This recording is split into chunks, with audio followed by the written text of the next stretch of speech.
Hello students, स्वागत है आप सभी का आपकी इस ऑनलाइन क्लास ह्यूमैनिटी हब पर। मैं जीतिका झा, आपकी ह्यूमैनिटी फैकल्टी। आज हिस्ट्री की क्लास में हम हिस्ट्री का चैप्टर 3 पढ़ने वाले हैं। अगर आप हमारे चैनल के साथ जुड़े हैं या अगर आप ह्यूमैनिटी हब की क्लासेस का पार्ट हैं इस ऑनलाइन प्लेटफॉर्म का, तो आपको पता होगा कि हिस्ट्री और इंग्लिश अभी 2 सब्जेक्ट करवाए जा रहे हैं, जिसमें हिस्ट्री का चैप्टर 1 अभी तक कवर हो चुका है, चैप्टर 2 भी कवर हो चुका है। हाँ, चैप्टर 2 थोड़ा सा लेंदी था जिस वजह से वो 3 पार्ट्स में था। ठीक है, और आज हम बात करने वाले हिस्ट्री का चैप्टर 3 जिसका नाम है बंधुत्व, जाति तथा वर्ग। अब देखो, आपकी ना क्लास 12th की आपकी 3 बुक है, भारतीय इतिहास के कुछ विषय भाग 1, भाग 2 और भाग 3। लेकिन इन तीनों बुक का ना नाम एक ही है, भारतीय इतिहास के कुछ विषय, भारतीय इतिहास के कुछ विषय।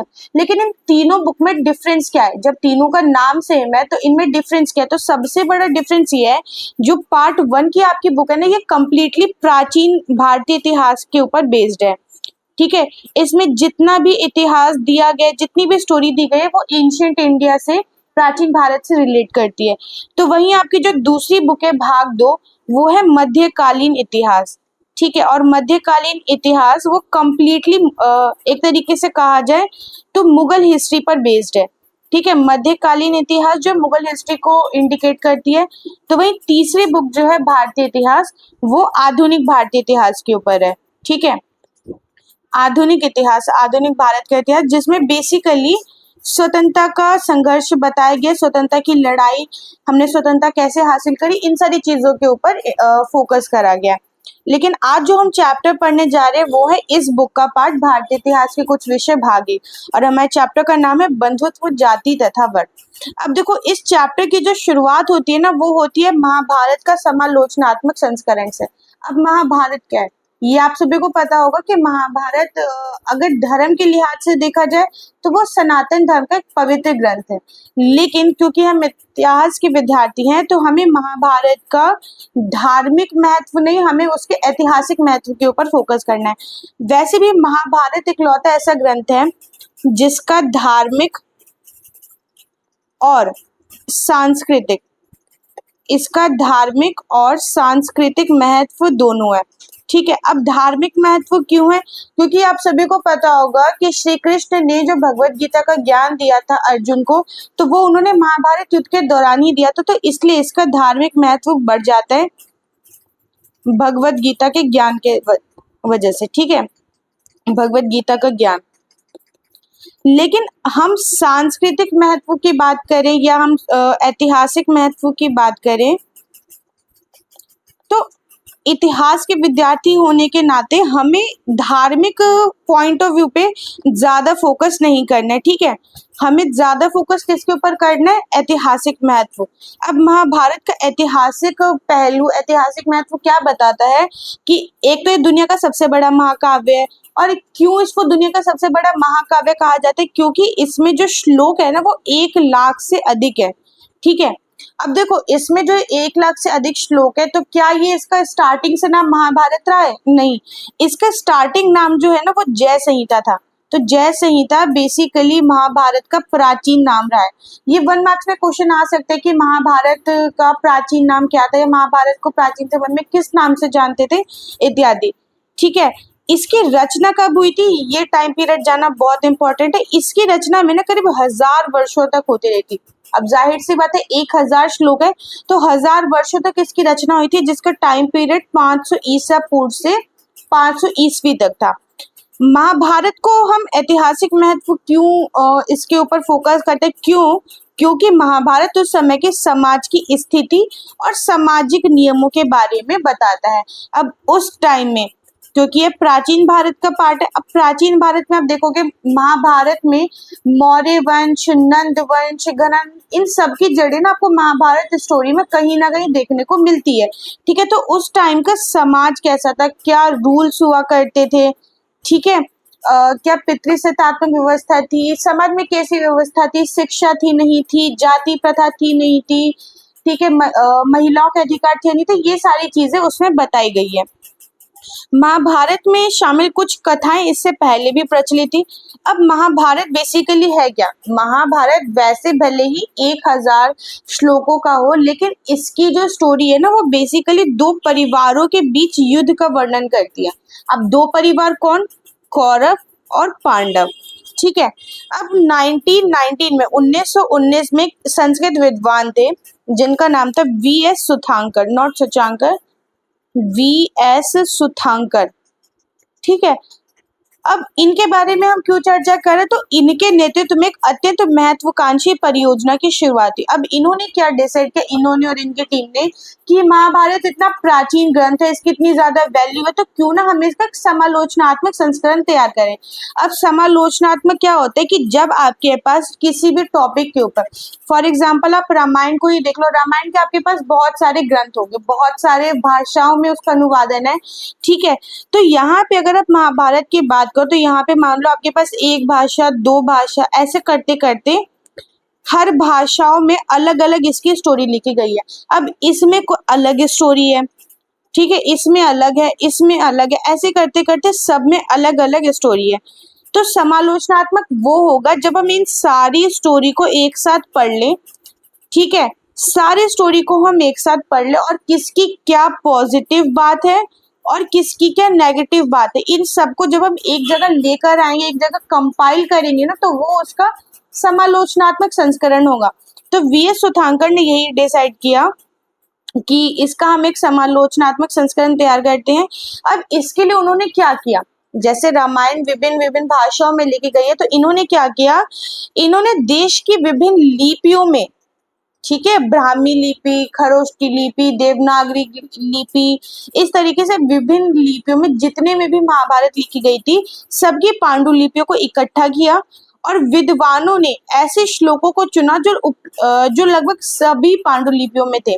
इस परियोजना को पूरा करने में 5 साल लगे। अब देखो, महाभारत का टाइम पीरियड, इसको कंपाइल करने में, इसको या कह लो आप लिखने में कितना टाइम लगा, इसको लिखने में लगा करीब 1000 वर्ष। ठीक है। लेकिन जब वी.एस. सुधांकर ने इसका समालोचनात्मक संस्करण तैयार किया तो उसमें कितना टाइम लगा, उसमें लग गए 5 साल। डिफरेंस देख रहे हो आप।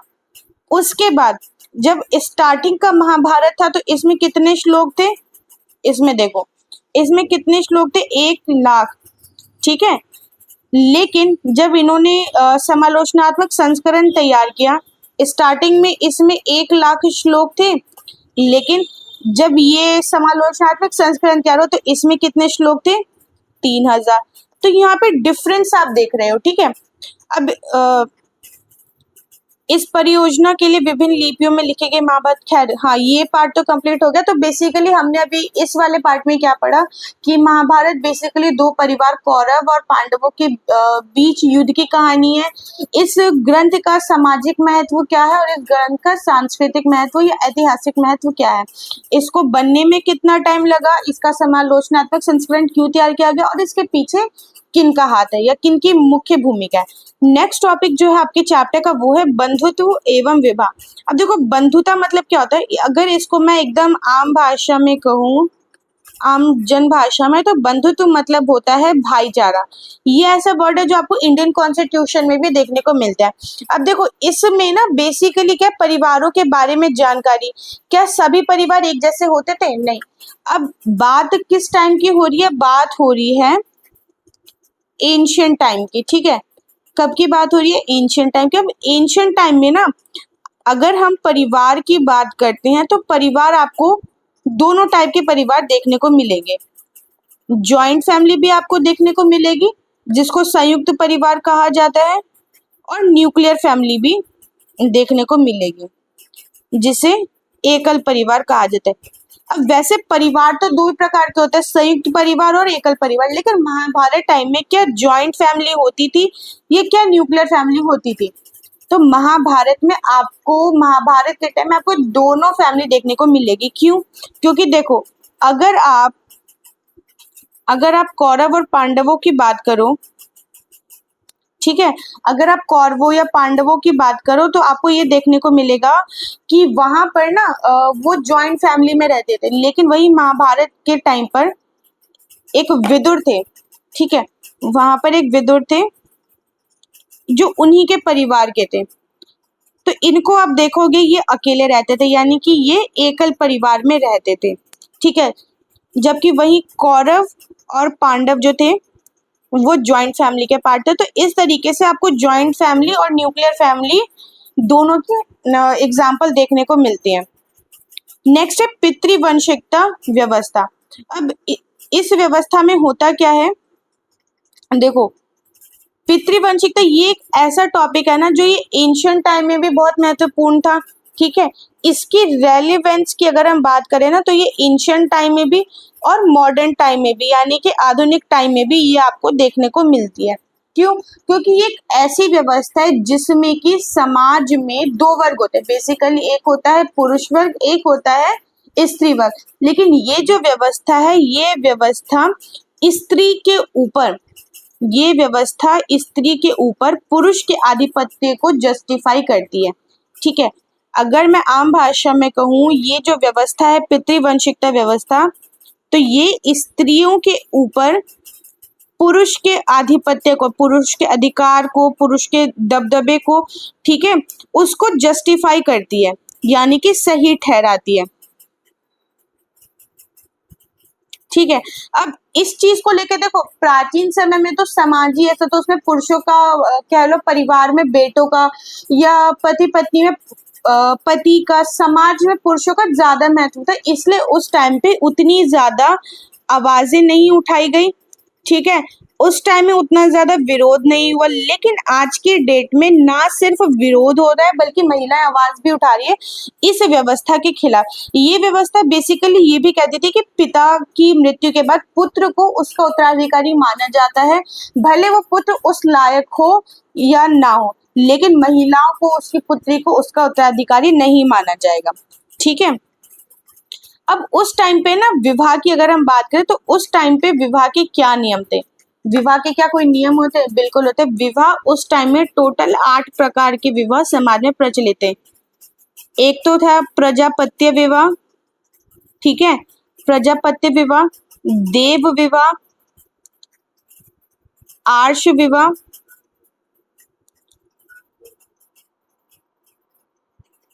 गंधर्व, असुर, राक्षस, ठीक है। इस तरीके से टोटल 8 विवाह थे। लेकिन जो ये 4 विवाह थे ना, इन 4 विवाह को समाज में उच्च श्रेणी में रखा गया था। अब विवाह के भी प्रकार होते हैं, बिल्कुल होता है। ये तो देखो आप सभी को पता होगा कि समाज में ना अगर हम वर्ण की बात करें तो समाज में टोटल कितने वर्ण थे? टोटल 4 वर्ण थे, ठीक है। समाज में उस टाइम पे टोटल 4 वर्ण हुआ करते थे। कौन कौन से?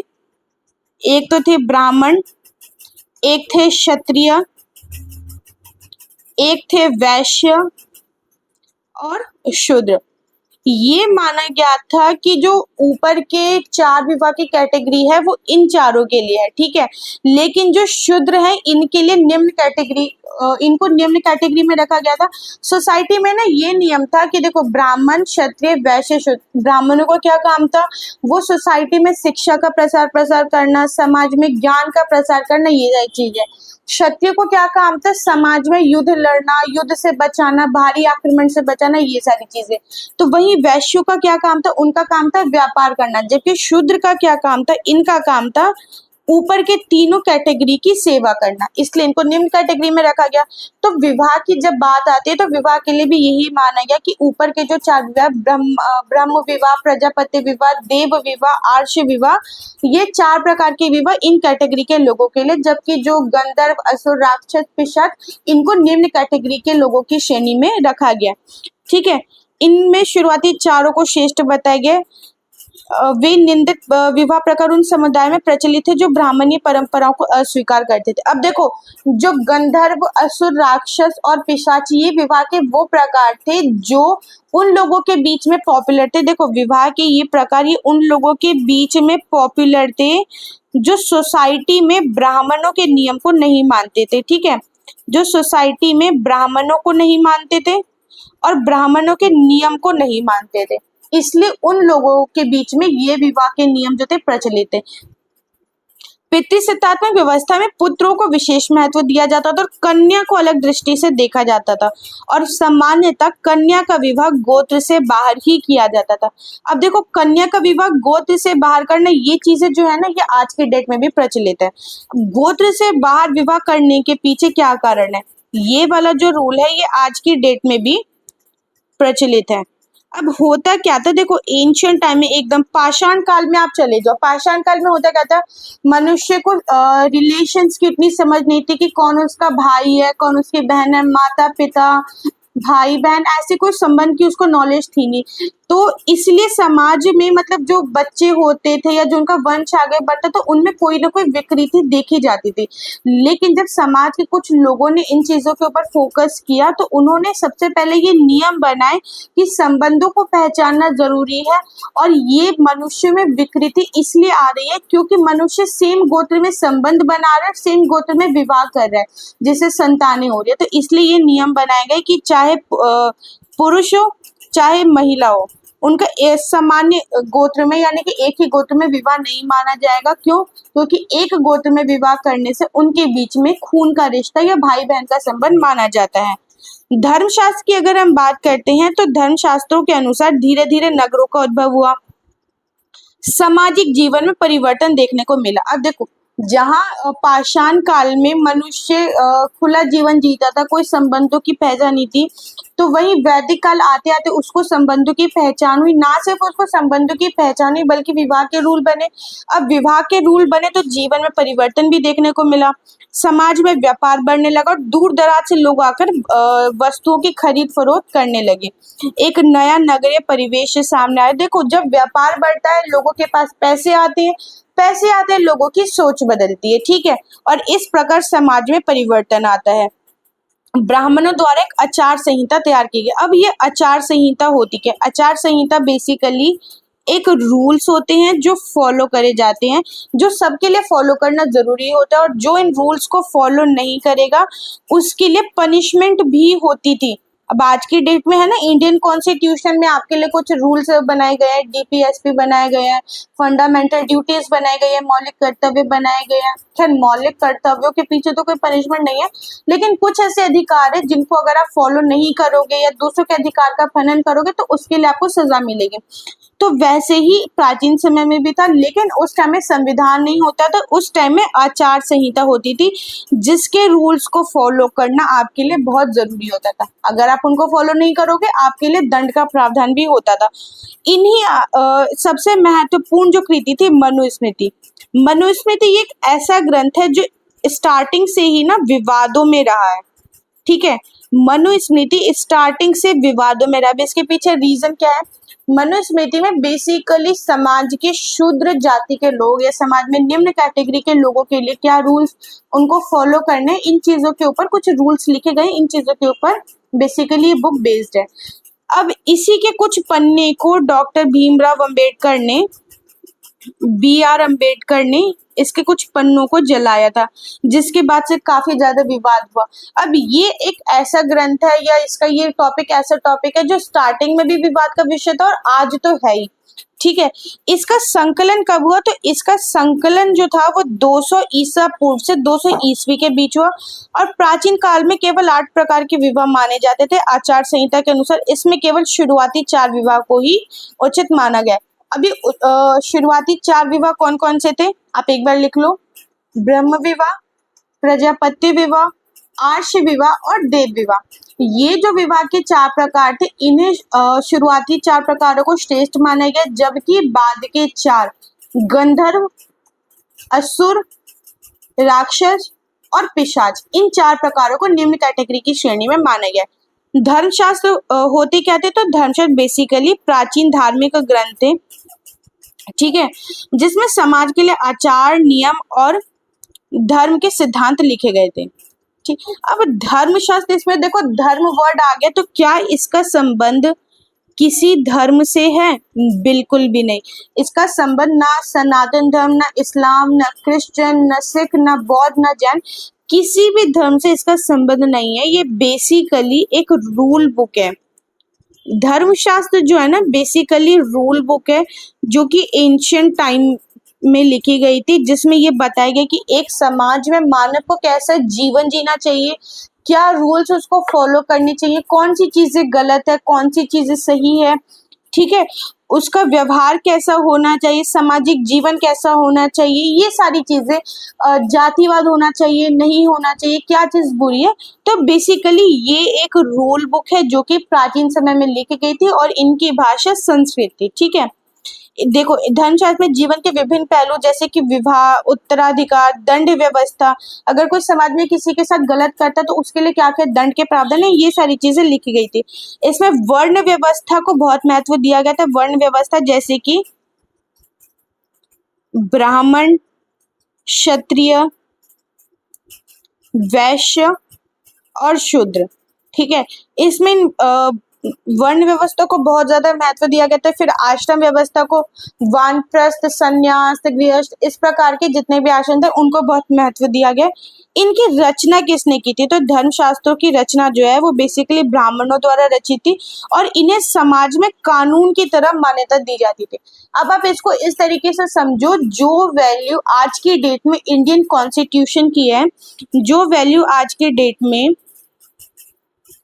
इंडियन कॉन्स्टिट्यूशन की है, भारतीय संविधान की है, वही वैल्यू एंशिएंट टाइम में धर्मशास्त्रों की हुआ करती थी, ठीक है। अब प्रमुख धर्मशास्त्र कौन कौन से थे, तो प्रमुख धर्मशास्त्रों में मनुस्मृति, याज्ञवल्क्य स्मृति, नारद स्मृति आदि प्रसिद्ध है और इन्हें लगभग 200 ईसा पूर्व से 200 ईस्वी के बीच लिखा और व्यवस्थित किया गया। अब देखो इस लाइन को आप अंडरलाइन कर लेना कि प्रमुख धर्मशास्त्र कौन कौन से थे, या इनमें से आपको 3-4 किताबों के नाम दे दिया जाएगा और उसमें कहा जाएगा कि इसमें से कौन से जो है धर्मशास्त्र के प्रकार नहीं है, तो आपको इनके नाम याद करना है। अब बात करते हैं नेक्स्ट टॉपिक जो कि है स्त्री का गोत्र। अभी आपको बताया था विवाह वाला जब टॉपिक चल रहा था तो आपको बताया था कि स्त्री का गोत्र क्या होता है। देखो स्त्री का गोत्र जो है ना, स्त्री के जीवन में एक पड़ाव आता है विवाह, ठीक है। ये सभी स्त्री के जीवन में आता है, चाहे वो ग्रामीण की हो, शहर की हो, नगरीय सभ्यता की हो, चाहे वो शिक्षित हो अशिक्षित हो, सभी के जीवन में पड़ाव आता है। अब विवाह से पहले उसका गोत्र जो है उसके पिता के ऊपर डिपेंड है, ठीक है, और विवाह के बाद जो उसका गोत्र है वो उसके पति के ऊपर बेस्ड है, ठीक है। गोत्र बेसिकली मनुष्य की पहचान होती है, ठीक है। तो अगर हम स्त्री की बात करें तो विवाह से पहले उसकी पहचान उसके पिता से होती थी, ठीक है, और विवाह के बाद उसकी पहचान उसके पति से होती थी। यानी कि जो उसका जन्म जिस परिवार में हुआ है अपने पिता के घर में, उसके पिता का जो गोत्र है वही गोत्र उसका माना जाएगा, लेकिन जब उसका विवाह हो जाएगा तो उसका वो गोत्र अपने आप हट जाएगा और उसकी पहचान में उसके पति का गोत्र जुड़ जाएगा। तो ये एक महिला की पहचान थी, या कह ले महिलाओं की वैल्यू, महिला की स्थिति ये थी। अब क्या ये जो नियम बनाए गए थे कि गोत्र होना, 8 प्रकार के विवाह, 4 को श्रेष्ठ मानना और 4 को निम्न मानना, ये बेसिकली धर्मशास्त्र जितने भी रूल्स थे, क्या ये हर कोई इन नियमों का अनुसरण करते थे, क्या हर कोई इन नियमों को फॉलो करता था, तो देखो नहीं। इतिहास में हमें सातवाहन राजाओं के ऐसे उदाहरण मिलते हैं जिन्होंने इन नियमों का पालन नहीं किया, क्योंकि कुछ रानियां एक ही गोत्र की थी और दक्षिण भारत में यानी कि साउथ इंडिया में भी कुछ समुदायों ने अंतर विवाह पद्धति भी अपनाई। अंतर विवाह पद्धति यानी कि सेम गोत्र में विवाह। अब देखो इसका एक क्वेश्चन इस तरीके से भी आ सकता है कि प्राचीन भारतीय समाज में या किस राजवंशों ने, किन राजाओं ने प्राचीन समय में धर्मशास्त्रों को या इन नियमों को फॉलो नहीं किया था, तो सातवाहन राजा ऐसे थे जिन्होंने इन नियमों को फॉलो नहीं किया था। माताओं की अगर हम बात करें कि क्या भारतीय इतिहास में माताएं महत्वपूर्ण थी, अभी तक हमने देखा स्त्री के गोत्र की क्या वैल्यू थी, उसके गोत्र की पहचान कब होती थी, कैसे होती थी, लेकिन सोसाइटी में माताओं की बेसिकली क्या वैल्यू थी, उनकी क्या वैल्यू होती थी, उनकी क्या स्थिति थी, क्या वो पावरफुल थी या नहीं थी, ठीक है, क्या वो पावरफुल थी या नहीं थी, ठीक है, उनके पास कितनी शक्ति होती थी, उनके पास कितने अधिकार होते थे। इन सारे टॉपिक के ऊपर, ये जितने भी है, ये जितने टॉपिक है, इनके ऊपर बात करेंगे हम नेक्स्ट क्लास में। तो ये तो अभी तक चैप्टर 3 के पार्ट 1 की क्लास थी, चैप्टर 3 पार्ट 1। ठीक है, अब नेक्स्ट क्लास में हम बात करेंगे इसी चैप्टर के पार्ट 2 के। आशा करती हूँ आपको ये क्लास अच्छी लगी होगी। अगर आपको ये क्लास अच्छी लगी तो आप क्लास को लाइक करें, चैनल को सब्सक्राइब करें, ताकि ना सिर्फ पार्ट 2 की वीडियो बल्कि अपकमिंग क्लासेस की जितनी वीडियो है उसकी नोटिफिकेशन आप तक पहुंच सके। और हाँ, आपको चैप्टर 3 तक ही नहीं रहना है, चैप्टर 1 और 2 की भी क्लासेस अपलोड है, तो रिविजन के लिए आप उनको भी देख सकते हैं। तब तक के लिए रिविजन करें। मिलते हैं नेक्स्ट क्लास में। Thank you so much.